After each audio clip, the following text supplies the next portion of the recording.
Hello students, आज हम discuss करने वाले हैं एनवीएस रिक्रूटमेंट 2022 के बारे में। जैसा कि आप सभी जानते हैं कि 1 जुलाई को एनवीएस रिक्रूटमेंट 2022 अनाउंस हो चुका है, जिसकी अभी एग्ज़ाम की डेट अनाउंस नहीं हुई है, लेकिन ये फॉर्म आपके 2 जुलाई 2022 से फिल होने स्टार्ट हो गए हैं। यानी कि आज से आप एनवीएस का फॉर्म भर सकते हैं for principal post, PGT TGT post, musician post and librarian post. और इसकी लास्ट डेट है 29 जुलाई 2022। तो आपके पास केवल और केवल जुलाई के महीने का समय है। आप 2 तारीख से यानी कि आज से 29 तारीख तक एनवीएस का फॉर्म फिल कर सकते हैं, जिसकी फ़ीस पीजीटी एग्ज़ाम कैंडिडेट्स के लिए 1800 रुपये है और टीजीटी कैंडिडेट्स के लिए 1500 रुपये है और एससी एसटी पीएच कैंडिडेट्स के लिए फ़ीस 0 है, यानी उन लोगों के लिए कोई फ़ीस नहीं लगेगी।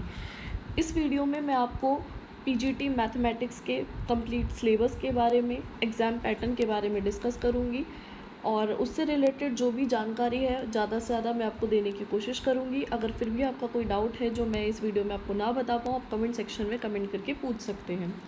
तो सबसे लास्ट में मैं डिस्कस करूँगी मैथ्स के सिलेबस के बारे में। उससे पहले मैं आपको एग्ज़ाम पैटर्न के बारे में बता दूँ और क्वालिफ़िकेशन के बारे में बता दूँ। स्टूडेंट्स देखिए, पीजीटी मैथ्स का अगर आप पेपर देना चाहते हैं तो उसके लिए जो क्वालिफ़िकेशन है आपकी मास्टर डिग्री, यानी कि आपके पास एमएससी होनी चाहिए। पहले आपके पास बीएससी होनी चाहिए, बीएससी प्लस एमएससी होनी चाहिए, प्लस आपके पास में बीएड होनी चाहिए, ठीक है। और एमएससी में कम से कम आपके 50% मार्क्स होने चाहिए, तो आप पीजीटी एग्ज़ाम देने के लिए एलिजिबल हैं। आप लोगों के लिए सीटेट वगैरह या यूपी टेट इस तरीके की किसी भी एग्ज़ाम की टेट क्वालिफाई करने की ज़रूरत नहीं है। विदाउट एनी टेट क्वालिफाइड आप पीजीटी का एग्ज़ाम दे सकते हैं। आपको सिर्फ BSc plus MSc plus BEd चाहिए, ठीक है। और इसके लिए जो एज लिमिट है 40 ईयर्स तक के स्टूडेंट्स पीजीटी का फॉर्म फिल कर सकते हैं।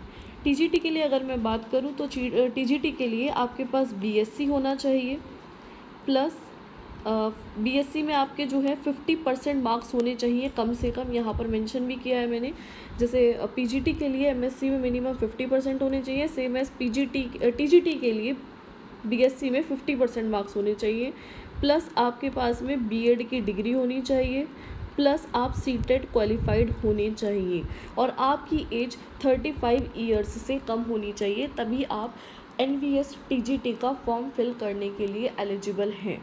तो आप सबसे पहले ये क्राइटेरिया अच्छे से चेक कर लें। अगर आप इसको फुलफ़िल कर रहे हैं तभी आप इसका फॉर्म फिल कर पाएंगे। क्लियर?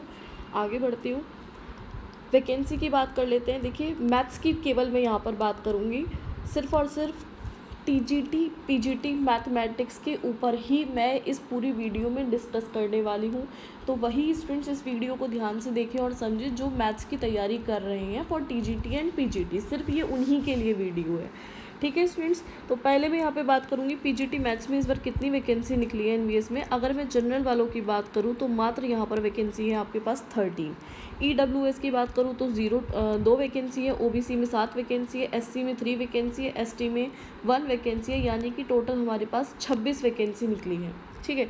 टीजीटी मैथ्स की बात करूँ तो टीजीटी में वैकेंसी ज़्यादा निकली है। टीजीटी में जनरल वालों के पास 69 वैकेंसी है, ईडब्ल्यूएस के पास 16 वैकेंसी है, ओबीसी के पास 45, एससी के पास 25, एसटी के पास 12, यानी कि टोटल 167 वैकेंसीज़ आपके पास है। तो बहुत सुनहरा मौका आप लोगों को मिल रहा है। आप लोग जानते ही होंगे लास्ट एनवीएस की वैकेंसी 2019 में निकली थी। लास्ट वैकेंसी, लास्ट जब एग्ज़ाम कंडक्ट करवाया था एनवीएस ने, और सेम एज केवीएस ने, केवीएस और एनवीएस दोनों का लास्ट एग्ज़ाम 2019 में हुआ था। नाउ 2019 के बाद 3 साल बाद आपके पास के सुनहरा मौका मिला है 2022 में। उस हिसाब से वैकेंसीज़ बहुत कम है, लेकिन आप ये मानकर चलिए कि इन 69 या 13 वैकेंसी में से एक वैकेंसी आपकी भी होनी चाहिए और इसी हिसाब से आपको प्रिपरेशन स्टार्ट कर देनी है। जो स्टूडेंट्स ने अभी तक प्रिपरेशन स्टार्ट नहीं करी है, स्टूडेंट्स फॉर्म निकल चुका है, कमर टाइट कर लीजिए और अपनी पढ़ाई भी शुरू कर दीजिए। आगे देखिए, एग्ज़ाम पैटर्न की अगर मैं बात करूं तो यहाँ पर as compare to KVS NVS का जो एग्ज़ाम पैटर्न है वो थोड़ा सा डिफरेंट है, ठीक है। डिफरेंट क्या है? डिफरेंट ये है कि ये जो पीजीटी मैथ्स का जो सिलेबस है वो आपका 6 पार्ट में डिवाइड हो जाता है, ठीक है। यानी कि यहाँ पर आपको 6 पार्ट में कैसे कि पार्ट 1 में आपके पास आएगा जनरल अवेयरनेस, जिसको हम जीके भी बोलते हैं, जिसमें आपका history, geography, polity, economics, sports, science and tech, ठीक है, करंट अफेयर, ये सारे के सारे सब्जेक्ट आपके जीए में यानी जनरल अवेयरनेस में आते हैं, जिसमें टोटल आपसे 10 क्वेश्चन पूछे जाएंगे और टोटल मार्क्स उसके 10 ही होंगे, मतलब 1 नंबर का 1 क्वेश्चन होगा। रीजनिंग की अगर मैं यहाँ पे बात करूँ तो रीजनिंग के 20 क्वेश्चन आएंगे और 20 ही मार्क्स के होंगे, यानी कि 1 नंबर का 1 क्वेश्चन हो गया। आईसीटी, देखिए आईसीटी की अगर मैं बात करूँ तो जितने भी पीजीटी और टीजीटी के कैंडिडेट्स हैं, ऑब्वियसली आप लोगों ने बीएड तो किया ही है, और बीएड के सेकेंड ईयर में एक सब्जेक्ट होता है आईसीटी, ठीक है, ये वही आईसीटी सब्जेक्ट की बात हो रही है। यहाँ पर आपको आईसीटी के बारे में बहुत डिटेल नहीं, लेकिन आप लोगों को आईसीटी के बारे में कुछ कॉमन नॉलेज होनी चाहिए, जिससे आपको 10 क्वेश्चंस पूछे जाते हैं, ये वहीं से सिलेबस लिया हुआ है। और बिल्कुल अगर आपने बीएड सेकेंड ईयर की आपके पास बुक्स वगैरह मौजूद है, वही सिलेबस है यहाँ पर आईसीटी का, उसको पढ़कर आप ये 10 मार्क्स के क्वेश्चन ईजिली सॉल्व कर सकते हैं। इसमें भी 10 मार्क्स के होते हैं। टीचिंग एप्टीट्यूड की बात करूँ तो इसके अंदर मैथमेटिक्स आ जाती है, ठीक है, और थोड़ा टीचिंग एप्टीट्यूड से रिलेटेड क्वेश्चंस होते हैं, यानी कि क्वांटिटेटिव एप्टीट्यूड भी आप इसको बोल सकते हैं। तो इसमें भी आपके 10 क्वेश्चन आते हैं, टोटल ये 10 मार्क्स के होते हैं। मैथ्स की अगर मैं बात करूँ, क्योंकि हमारा कॉमन सब्जेक्ट, आपका कॉमन सब्जेक्ट क्या है स्टूडेंट्स? मैथ्स एंड पेडागोजी, ठीक है। पेडागोजी आपने बीएड में पढ़ी होगी, बीएड फर्स्ट ईयर का सब्जेक्ट है मैथ्स पेडागोजी, ठीक है। वहाँ से वहाँ की जो बुक्स है बीएड फर्स्ट ईयर की पेडागोजी की मैथ्स की, आप उसको अच्छी तरीके से पढ़ लें, वहीं से इसका सिलेबस आपका पूरा कवर हो जाएगा।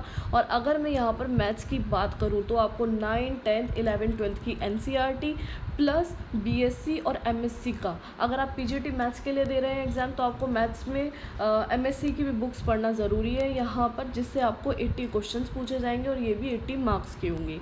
अब ये तो रहा जो आपको एग्ज़ाम में पास होना कंपलसरी है ही है, मतलब ये आपका 80, 90, 100 और टोटल मिला के ये हो गए आपके 130 क्वेश्चंस एंड 130 मार्क्स, ठीक है।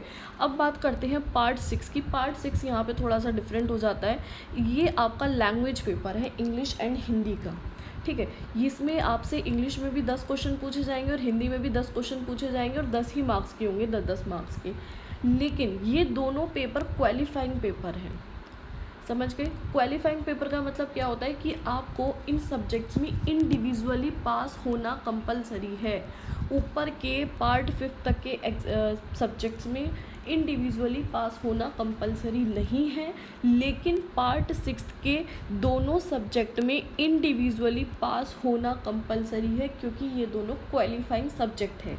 यानी अगर ये 10-10 मार्क्स के आपके पेपर हैं, तो आपको 10 में से कम 4 क्वेश्चन तो एग्ज़ाम में ठीक करके आने ही पड़ेंगे।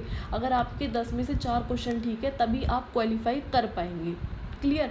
अगर आपने इन सारे सब्जेक्ट्स में अच्छा स्कोर कर लिया, आप पास हो जाते हैं, और अगर आप इंग्लिश और हिंदी में पास नहीं हो रहे हैं, तो इसका मतलब आप फेल माने जाएंगे।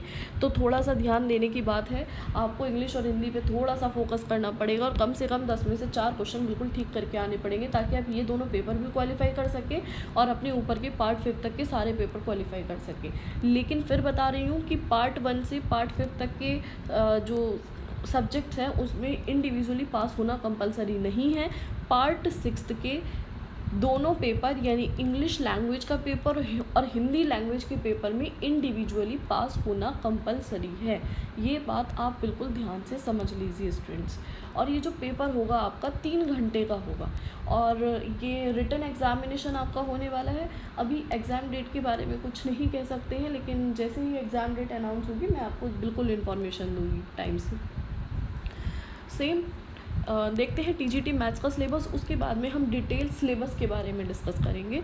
टीजीटी मैथ्स के स्टूडेंट ध्यान दीजिएगा, यहाँ पर सेम एज पीजीटी मैथ की तरह ये 6 सेक्शंस के अंदर डिवाइड है, जिसमें आपको 5 सेक्शन में इंडिविजुअली पास होना कंपलसरी नहीं है, लेकिन पार्ट 6 में है ना, पार्ट 6 में जो कि आपका इंग्लिश लैंग का पेपर है, इंग्लिश लैंग्वेज का, और ये हिंदी लैंग्वेज का पेपर है, इसमें इंडिविजुअली पास होना कंपलसरी है। और यहाँ पर ये 15-15 मार्क्स के पेपर आएंगे, यानी कि 15-15 क्वेश्चंस होंगे, जो कि 15-15 मार्क्स का क्राइटेरिया रखेंगे।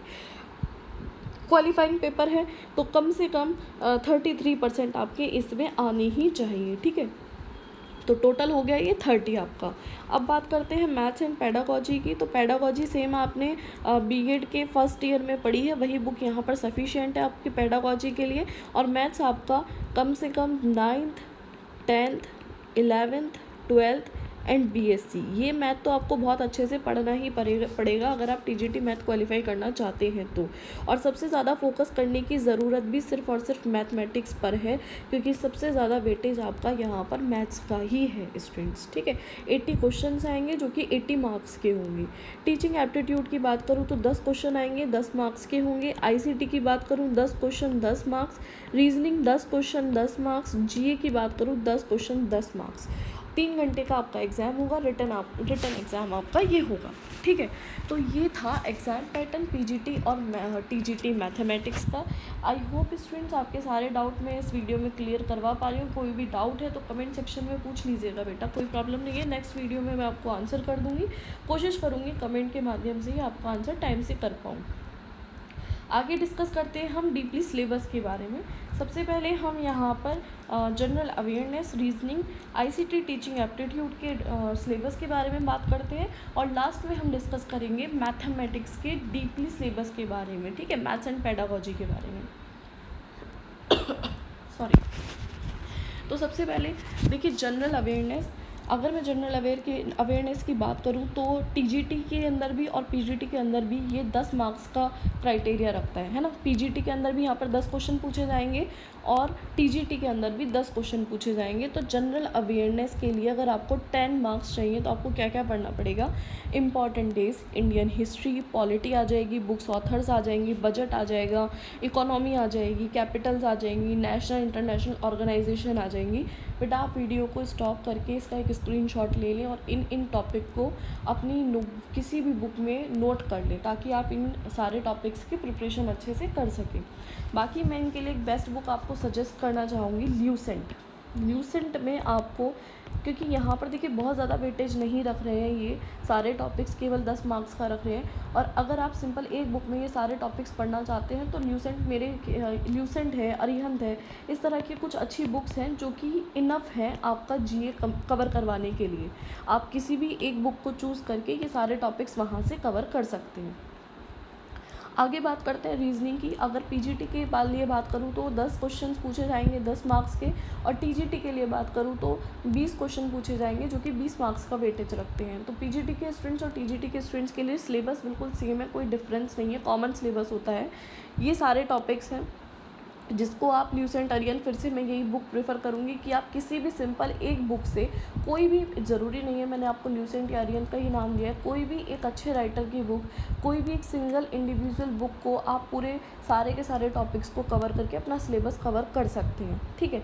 अब आप ये ना सोचें कि हम केवल मैथ्स पे ध्यान दे लेते हैं, ये 10 मार्क्स का 20 मार्क्स के क्वेश्चन है, ये तो हो ही जाएंगे।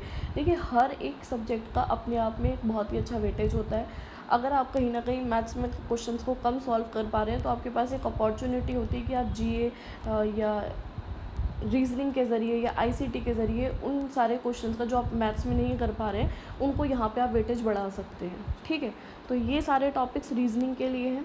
आगे बात करते हैं इंग्लिश के लिए। इंग्लिश में भी आपको verb, tense, voice, subject, verb, agreement, articles, comprehension, fill in the blanks, adverb, error, ये सब टॉपिक्स आप किसी एक सिंगल बुक से कवर कर सकते हैं, ठीक है।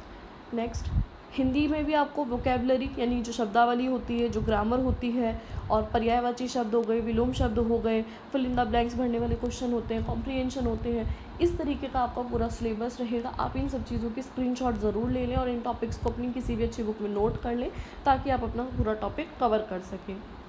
क्वांटिटेटिव एप्टीट्यूड में देख लीजिए, number system, decimal fraction, profit loss, problem on edges, percentage, average, simplification, mixture and allegation, ratio, proportion, time and work, HCF, LCM, time and distance, ये कुछ कॉमन सिलेबस है पीजीटी एंड टीजीटी के लिए।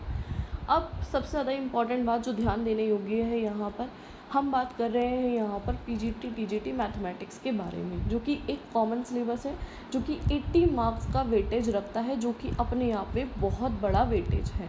Main focus हमें किस पर देना है? मैथमेटिक्स पर देना है। तो मैथमेटिक्स के बारे में अब आप ध्यान से समझिएगा स्टूडेंट्स। देखिए पीजीटी कैंडिडेट्स के लिए अगर मैं बोलूँ तो आप लोगों के लिए यहाँ पर 9th 10th 11th और 12th क्लास की एनसीईआरटी ये चारों बुक्स को एनसीईआरटी को ध्यान से दोबारा से पढ़ना बहुत बहुत ज़्यादा ज़रूरी है। प्लस बीएससी की बुक्स प्लस एमएससी की बुक्स, ये आपके लिए पढ़ना ज़रूरी है अगर आप पीजीटी मैथमेटिक्स में पीजीटी मैथमेटिक्स को क्रैक करना चाहते हैं तो। क्योंकि देखिए, जो पीजीटी मैथमेटिक्स का सिलेबस है और टीजीटी मैथमेटिक्स का सिलेबस है, वो सिलेबस तो सेम है, लेकिन जो एग्ज़ाम्स में आपसे क्वेश्चन पूछे जा रहे हैं ना, उनका जो स्टैंडर्ड है वो इंक्रीज़ हो जाता है पीजीटी मैथ्स में। ठीक है, तो यहाँ पर आपको एमएससी के बारे में भी नॉलेज होनी ज़रूरी है। और अगर मैं बात करूँ टीजीटी कैंडिडेट्स के लिए, तो उनको एमएससी की रिक्वायरमेंट नहीं है, लेकिन कम से कम बीएससी फर्स्ट ईयर का सिलेबस तो उनको बहुत ही अच्छे तरीके से आना चाहिए। इतना सिलेबस इनफ रहता है एनवीएस में, BSc first year 9th 10th 11th 12th का सिलेबस, अगर आप टीजीटी क्रैक करना चाहते हैं तो। ऐसा नहीं है कि सेकेंड ईयर थर्ड ईयर से क्वेश्चन नहीं आते, लेकिन मैंने कहा कि बीएससी फर्स्ट ईयर का सिलेबस कम से कम बहुत बहुत अच्छे तरीके से आना चाहिए, यानी कि मोस्ट ऑफ द क्वेश्चंस आपको यहाँ से पूछे जाएंगे। क्लियर। अब अगर मैं सिलेबस की बात करूँ, लाइक जैसे सेट चैप्टर हो गया, रिलेशन फंक्शन है, principle of mathematical induction, permutation, combination, linear inequalities, binomial theorem, sequence and series, elementary number theory, quadratic equation, आप इन सारे टॉपिक्स को देख के समझ पा रहे होंगे कि केवीएस और एनवीएस के सिलेबस में पीजीटी टीजीटी मैथमेटिक्स के सिलेबस में कोई भी डिफरेंस नहीं है। ठीक है, बस नंबर ऑफ स्टैंडर्ड का डिफरेंस है सिर्फ और सिर्फ, बाकी बिल्कुल सब कुछ सिलेबस आपका सेम मिलेगा, टॉपिक आपको सेम मिलेंगे, बुक्स आपको सेम मिलेगी। एनवीएस का नोटिफिकेशन आउट हुआ है, हो सकता है कुछ दिन में केवीएस का भी नोटिफिकेशन आउट हो जाए, तो आप लोग बिल्कुल तैयार रहिए कि एनवीएस के एग्ज़ाम के साथ साथ आपको कुछ ही दिनों में केवीएस का एग्ज़ाम लेना है, क्योंकि केवीएस का एग्ज़ाम में लास्ट 2019 में ही हुआ था। 3 साल बाद वैकेंसी निकली है 2022 में एनवीएस की, तो मैं पूरी उम्मीद कर रही हूँ कि केवीएस की वैकेंसी भी इस साल ज़रूर निकलेगी। सेम सिलेबस है स्टूडेंट्स, तो ऐसा नहीं है कि आपको अलग अलग तैयारी करनी है। तो ये सारे टॉपिक्स आप ध्यान से देख लीजिए, 9th 10th 11th 12th की बुक्स उठाइए, उन पर टिक कर लीजिए कौन कौन सी बुक में आपको कौन कौन से सिलेबस मिलेंगे, और इनकी प्रैक्टिस करना स्टार्ट कर दीजिए। ठीक है, ये हैं कुछ टॉपिक्स। बाकी बचे हुए टॉपिक्स आपके ये हैं: differential equations, vectors, 3 dimensional geometry, statistics, probability, linear algebra and analysis. ठीक है, इसके बारे में डिटेल जानकारी भी मैंने एक वीडियो में दे रखी है कि ये टॉपिक आपको कौन सी बुक से मिलेंगे, कहाँ से आपको कितना पढ़ना है कितना नहीं पढ़ना है। केवीएस एलिजिबिलिटी के नाम से वो वीडियो है, उसका लिंक मैं आपको डिस्क्रिप्शन में दे दूँगी, वहाँ से आपको इसके बारे में और ज़्यादा डिटेल जानकारी मिल जाएगी। ठीक है, तो स्टूडेंट्स ये थी पूरी इन्फॉर्मेशन एनवीएस के बारे में। आई होप मैंने आपके सारे डाउट क्लियर कर दिए हो। कोई भी डाउट है तो कमेंट सेक्शन में कमेंट करके पूछ सकते हैं। चलिए, अपनी तैयारी चालू रखिए, मिलती हूँ मैं आपसे नेक्स्ट वीडियो में।